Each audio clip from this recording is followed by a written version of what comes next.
Hello everyone and welcome to EduTap. In this video we will learn about the various methods of costing जो हमारे AFM component के syllabus में discuss किए गए हैं।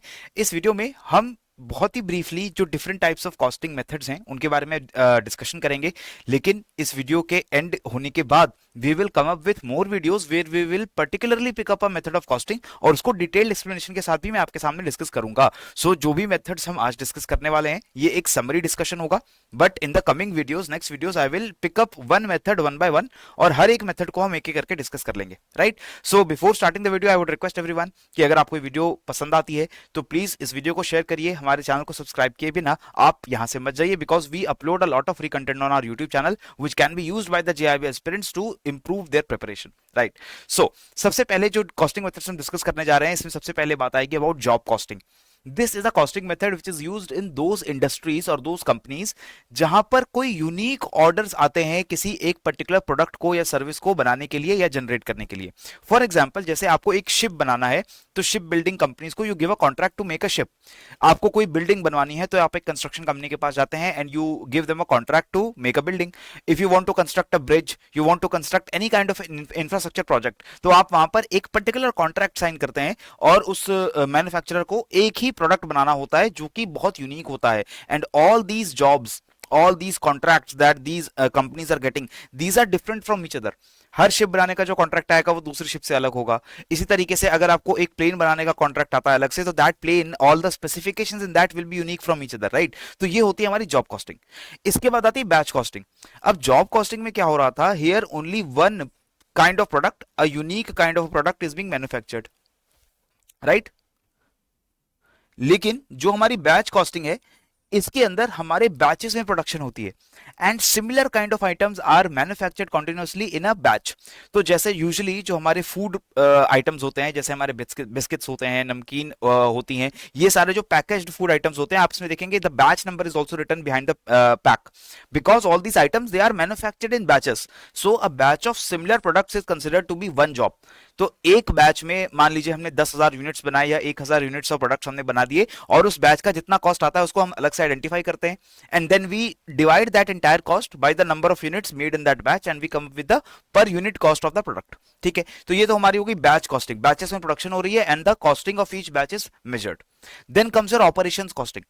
Operation costing is adopted when we have to ascertain the cost of carrying out a operation in the total process।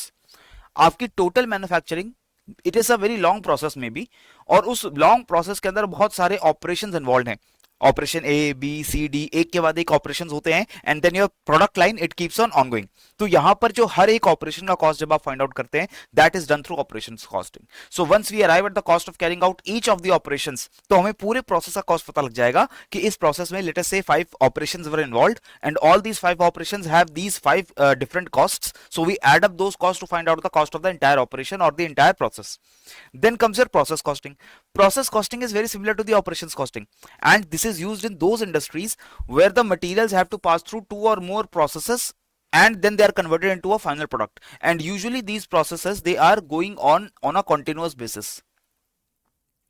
तो operations और process costing में what is the difference?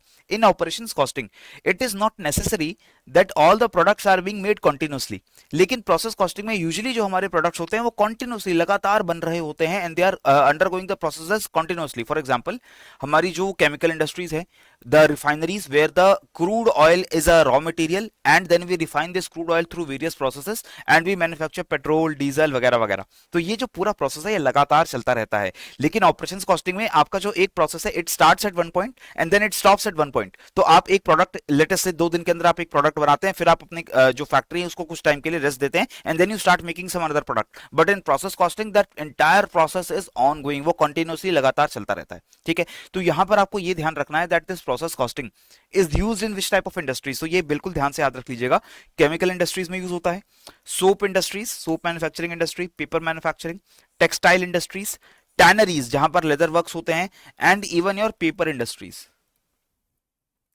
तो यहां पर आप देखो इन इंडस्ट्रीज में similar kinds of products will be made but through a continuous process, लगातार वो जो प्रोडक्ट्स हैं वो बनते जा रहे हैं। इसके बाद आती है यूनिट और single output costing. This is used in those industries where only a single product or single type of product is made through a continuous manufacturing process. जैसे कि शुगर मिल्स एक ही प्रोडक्ट बना रही है, वो क्या है, शुगर है, और वो लगातार शुगर बनाते जा रही हैं. Cement companies, they are manufacturing cement and they are manufacturing only this one product, cement, continuously. तो सीमेंट इंडस्ट्रीज हो गई, शुगर इंडस्ट्रीज है, माइनिंग इंडस्ट्रीज, कोल अगर मैन्युफैक्चर कर रहे हैं तो लगातार वो कोल मैन्युफैक्चर करते जा रहे हैं. There is no other product they are manufacturing. Similarly brick making. So all these industries where there is only a single output, the output it does not vary depending upon the size और quality और grade, एक ही तरीके का output है और वो लगातार बनता जा रहा है. तो ये होती, यहां पर हम सिंगल आउटपुट कॉस्टिंग या यूनिट आउटपुट कॉस्टिंग को यूज करते हैं. ठीक है. इसके बाद आती है हमारी service costing. This is used in those industries obviously where the service is being provided but no goods are being manufactured और प्रोसेस्ड. जैसे कि हमारी होटल्स होते हैं, हॉस्पिटैलिटी इंडस्ट्री होती है, हॉस्पिटल्स होते हैं, मेडिकल इंडस्ट्री जो है, म्यूनिसिपैलिटीज हैं जो भी हमें बहुत सारी सर्विसेज प्रोवाइड करती हैं as a citizen of the city. तो ये सारी जो कंपनीज हैं, इंडस्ट्रीज हैं, they all use process costing. So यहाँ पर आपको ध्यान रखना है कौन सी कंपनीज आगे, जैसे वाटर सप्लाई जो सप्लाई कर रही है, लगातार सप्लाई कर रही है, this is the kind of a service. यहां पर हम जो वाटर है, that is not a product that they are manufacturing. The service that they are providing is distributing water from one particular source to our homes. तो ये जो distribution हो रहा है, इसके लिए they charge according to the service costing methods. Then telephone service, electricity companies जो कि इलेक्ट्रिसिटी हमारे घरों तक डिस्ट्रीब्यूट करती हैं, हमसे बिल जनरेट करती हैं, these are electricity distribution companies. And also other service providing organizations like hospitals, municipalities and your hotels, hospitalities etcetera. यहां पर हर जगह आपकी सर्विस कॉस्टिंग यूज होगी. Finally is the composite costing. Composite costing is the method where we are using more than one methods of costing simultaneously. एक अगर आपकी industry के अंदर जो आपका मैन्युफैक्चरिंग प्रोसेस है वो काफी ज्यादा कॉम्प्लिकेटेड है. Let us again take the example of an aircraft और अ शिपिंग इंडस्ट्री. तो वहां पर आप देखिए कि यस, जॉब कॉस्टिंग के थ्रू हम पूरे एयरक्राफ्ट या पूरी शिप की जो कॉस्ट है उसको आइडेंटिफाई कर लेंगे, but in a ship there are thousands and millions of parts involve, और हर पार्ट अलग अलग जगह कहीं पर बन रहा होगा, मैन्युफैक्चर हो रहा होगा. And for those parts to identify the cost we have to use some other processes में भी. तो जैसे कि एक शिप के अंदर बहुत सारे नट्स एंड बोल्ट्स यूज होते हैं. अब जो नट्स बोल्ट्स बनते हैं, इनको बनाने का जो प्रोसेस है वो बिल्कुल अलग है. Similar kinds of nuts bolts are being made continuously. तो वहां पर जो आपका मेथड यूज होगा कॉस्ट को फाइंड आउट करने का, वो या तो हमारा single output costing method use होगा या फिर हमारी प्रोसेस कॉस्टिंग यूज होगी. तो in all these methods whenever we have to use more than one methods of costing in a single job, then we use the composite costing method. Usually जो हमारे बहुत ही complex manufacturing processes होते हैं वहां पर हम कंपोजिट कॉस्टिंग को use करते हैं, जैसे motor vehicles, aircraft, machine tools, locomotives, railway locomotives. So all these are your, all these industries they use your composite costing. So ये एक बहुत ही ब्रीफ बेसिक डिस्कशन है guys regarding the different types of costing methods. यहां पर आपको बस इतना ध्यान रखना है कि how one costing method is different from the another and in which industry which costing method is usually और टिपिकली यूज्ड. राइट. अगर आप इसी तरीके के डिस्कशंस को और डिटेल में हमारी क्लासेस में देखना चाहते हैं, उनमें जुड़ना चाहते हैं और हमसे पढ़ना चाहते हैं, then you can be a part of the various courses that we have already launched on our YouTube, on our website. The link of the website is already given in the description box, www.edutab.co.in. आप वहां जाकर के courses को अगर explore करना चाहते हैं, you can do that. If you want to explore more free content that we have made available, you can obviously explore our YouTube channel. You can find various videos related to PPB, IIFS, RBWM and AFM over there. So इसी के साथ अगर आपको video पसंद आई है, मेरी request again आपसे है, वीडियो को लाइक करिए, हमारे चैनल को जरूर सब्सक्राइब करिए और बेल आइकॉन दबा करके आप हमारी नोटिफिकेशन को भी टाइमली पा सकते हैं. सो इसके साथ मुझे दीजिए इजाजत. पढ़ते रहो, बढ़ते रहो. जय हिंद एंड जय भारत.